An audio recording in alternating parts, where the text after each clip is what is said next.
ദേവികുളം മുൻ MLA. S രാജേന്ദ്രനെ വീട്ടിലെത്തി സന്ദർശിച്ച് ബി.ജെ.പി നേതാക്കൾ. സംസ്ഥാന വൈസ് പ്രസിഡന്റ് ജെ പ്രമീള ദേവി, മധ്യമേഖലാ അധ്യക്ഷൻ എൻ ഹരി, ജില്ലാ പ്രസിഡന്റ് കെ.എസ്. അജി എന്നിവരാണ് രാജേന്ദ്രനെ കണ്ടത്. സ്വാഭാവിക സന്ദർശനം മാത്രമെന്ന് ബി.ജെ.പി നേതാക്കളും രാഷ്ട്രീയ വിഷയങ്ങൾ സംസാരിച്ചെന്ന് എസ് രാജേന്ദ്രനും പ്രതികരിച്ചു.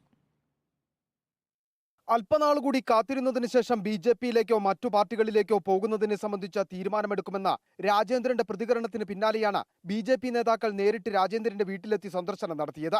ബി.ജെ.പി നേതാക്കൾ വീട്ടിലെത്തി സന്ദർശനം നടത്തിയെന്നും രാഷ്ട്രീയമായ വിഷയങ്ങൾ ചർച്ച ചെയ്തുവെന്നും രാജേന്ദ്രനും പറയുന്നു. സംസാരിച്ചു. വേറെ മറ്റ് നീക്കങ്ങളൊന്നും അല്ല. ഒന്നും ആയില്ല. വന്നിരുന്നു, കണ്ടു, കാണണം എന്ന് പറഞ്ഞു, കണ്ടു, സംസാരിച്ചു. അത് അവരുടെ സൈഡല്ലേ, അത് അവർ പറയുമല്ലോ. മറ്റു മറുപടികളൊന്നുമില്ല.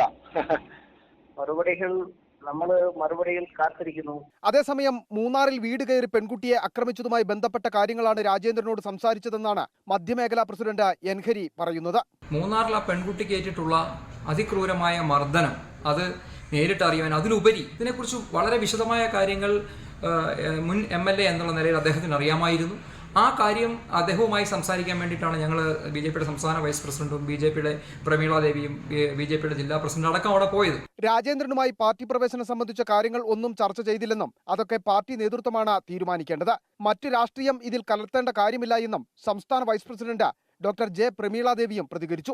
ഒന്നുമില്ല, അത്തരം കാര്യങ്ങളൊന്നും ചർച്ച ചെയ്യപ്പെട്ടിട്ടില്ല. നമ്മൾ ഇവിടെ അദ്ദേഹവുമായി സംസാരിച്ചത് ഈ നടന്ന ആക്രമണത്തെക്കുറിച്ച് കൃത്യമായ ധാരണയുള്ള ഒരു വ്യക്തിയാണ് അദ്ദേഹം. ഇത് രാഷ്ട്രീയം കൂട്ടിക്കലർത്തേണ്ടുന്ന ഒരു വിഷയമല്ല.